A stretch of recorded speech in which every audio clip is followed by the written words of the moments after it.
कि ओम के नियम में ताप को निश्चित क्यों रखते हैं, ओम के नियम में ताप को निश्चित क्यों रखते हैं। तो चलिए यही आज क्वेश्चन है और यही क्वेश्चन आप लोगों को मैं बताऊंगा। उसके बाद प्रतिरोध बहुत बार रिपीट हो चुका है, प्रतिरोध का संयोजीकरण, तो वह भी आज ही होगा। सबसे पहले आप लोगों को आज मैं क्या बताऊंगा कि ओम के नियम में ताप को निश्चित क्यों रखते हैं, ओम के नियम में ताप को निश्चित क्यों रखते हैं। उससे पहले छोटी सी रिक्वेस्ट है आप लोगों से, अगर आप लोग वीडियो देख रहे हैं तो थोड़ा सा क्वालिटी बढ़ा लीजिएगा। मैंने सब वीडियो में ये बात बोलता हूँ मैं आप लोगों को, थोड़ा सा क्वालिटी बढ़ा लीजिएगा ताकि आप लोग को जो है ना सारी चीज़ दिखाई दे अच्छा से और समझ में अच्छा से आए। तो चलिए क्वेश्चन पहले लिखते हैं, उसके बाद क्वेश्चन के बारे में डिस्कस करते हैं। तो क्वेश्चन क्या था,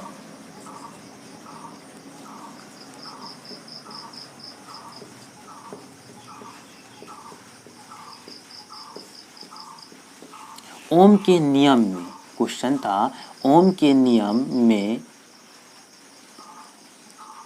ताप को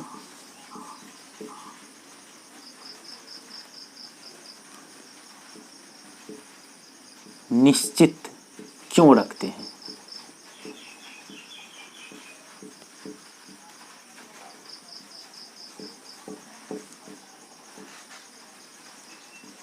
यही क्वेश्चन था कि ओम के नियम में ताप को निश्चित क्यों रखते हैं। तो इससे पहले आप लोगों को जानना पड़ेगा ओम का नियम क्या होता है। अगर नहीं देखे हैं तो पहले ओम का नियम देख लीजिए तो अच्छा समझ में आएगा। ऐसा नहीं है कि आप ओम का नियम देखिएगा तो ही समझ में आएगा, लेकिन अच्छा सा आएगा, देखना चाहते हैं तो देख सकते हैं। चलिए, तो ओम का नियम क्या होता है, V समानुपाती I होता है। अभी ये दोनों के बीच में जो ये संबंध क्या है, समानुपाती का है।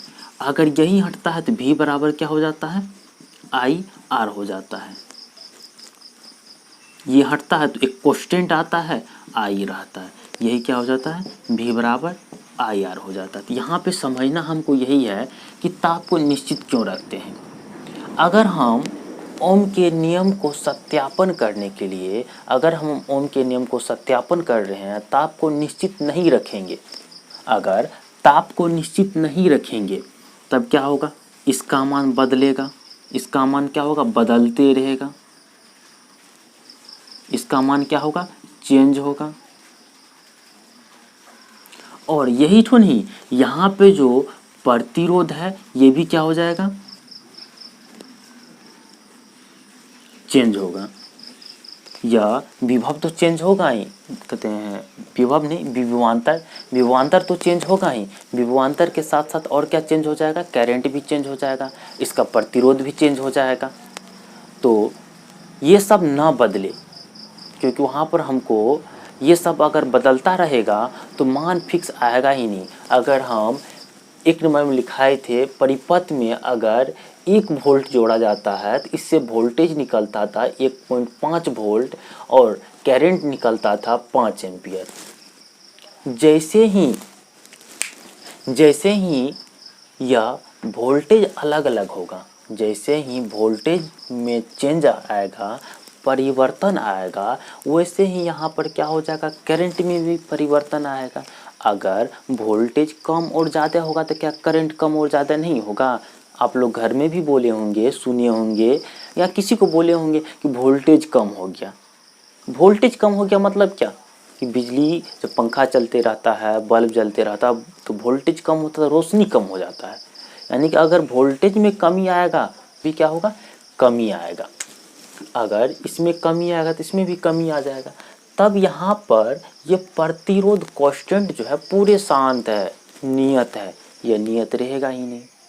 तो ओम के नियम को सत्यापन करने के लिए ताप को इसलिए निश्चित रखते हैं, ओम के नियम को सत्यापन करने के लिए ताप को इसलिए निश्चित रखते हैं ताकि तार में लगे वोल्ट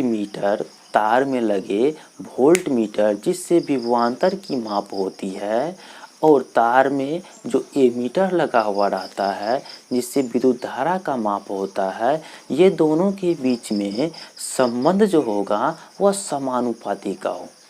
ये दोनों के बीच में संबंध जो समानुपाती का हो, इसी समानुपाती के संबंध को फिक्स रखने के कारण हमको क्या करना पड़ता है, ताप को निश्चित रखना पड़ता है। तो फिर से हम आप लोगों को रिपीट कर रहे हैं कि ओम के नियम में ताप को निश्चित इसलिए रखा जाता है क्योंकि ताप बढ़ने और घटने से, ताप में वृद्धि और कमी होने से प्रतिरोध के मान में भी वृद्धि और कमी हो जाता है। ताप बढ़ने से या कमने से प्रतिरोध के मान में भी कमी या वृद्धि हो जाता है, जिसके कारण विभव और विभवांतर और करंट के बीच का संबंध समानुपाती नहीं होता है। तो ओम के नियम में ताप को इसलिए निश्चित रखा जाता है ताकि प्रतिरोध के मान में कमी और वृद्धि ना हो। अगर प्रतिरोध के मान में कमी और वृद्धि हो रहा है, इसका मतलब ताप फिक्स नहीं है। अगर प्रतिरोध के मान में कमी और वृद्धि आएगा तो वहाँ के जो वोल्टेज होगा और करंट होगा वो भी दोनों क्या होगा, कभी इक्वल नहीं होगा। नहीं होगा तो उनके बीच का संबंध कभी समानुपाती का होगा ही नहीं।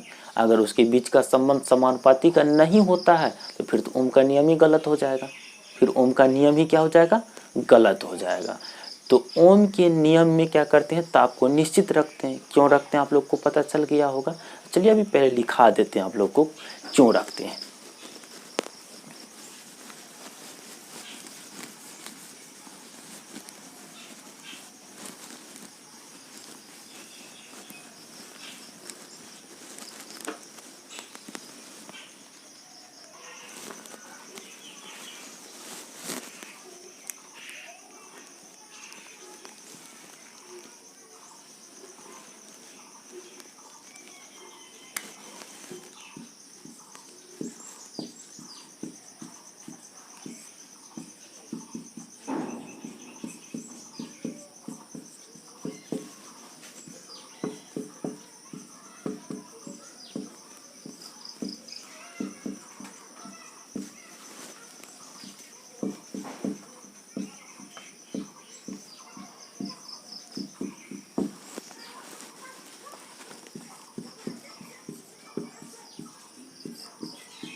चलिए क्वेश्चन ख़त्म हो गया है, तो एक बार आप लोगों को पढ़ के सुनाते हैं क्या क्या लिखा हुआ है।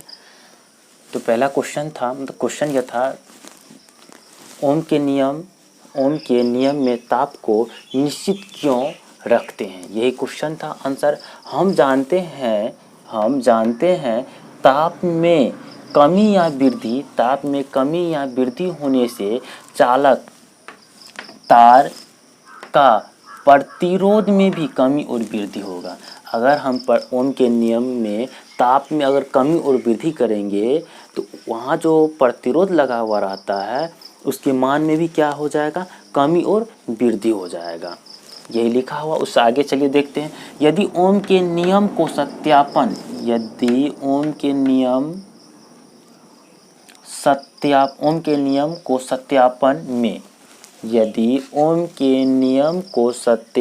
में अलग अलग ताप लिया जाएगा तो प्रतिरोध का मान भी अलग अलग प्राप्त होगा।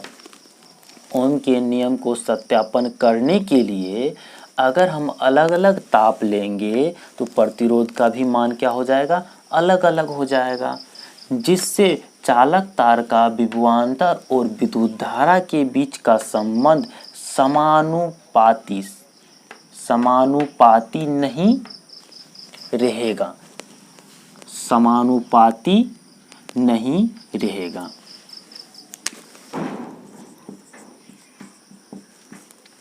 जिससे समानुपाती संबंध क्या होगा? संबंध समानुपाती नहीं रहेगा, क्योंकि प्रतिरोध नियत नहीं है। तो विभवांतर और विद्युत धारा के बीच का संबंध समानुपाती रह सके उसके लिए ओम के नियम में ताप को क्या रखते हैं? निश्चित रखते हैं। समझ में आ गया? तो आप लोग यह क्या था? तो लेक्चर क्या था? 4 था और इलेक्ट्रिक करंट है, चौथा पार्ट है। यह चौथा पार्ट का लेक्चर 4 था। आप लोग क्या कीजिए, थोड़ा सा मतलब क्वालिटी बढ़ा करके आप इसका स्क्रीनशॉट ले लीजिए। उसके बाद अब आप लोगों को पढ़ाएंगे इससे आगे प्रतिरोध का संयोजीकरण, यानी कि प्रतिरोध को किस तरह जोड़ते हैं वह पढ़ाएंगे। उसमें सिद्ध करेंगे। उसमें दो फार्मूला आता है तो वो दोनों सिद्ध करेंगे। पहला सिद्ध होगा R बराबर R1 plus R2 plus R3 Rn। ये फार्मूला जो है ना सिद्ध होगा। तो ये लेक्चर 5 में पढ़ने के लिए मिलेगा। चलिए इसका स्क्रीनशॉट ले लीजिए। इससे आगे तब पढ़ते हैं फिर नेक्स्ट क्लास में।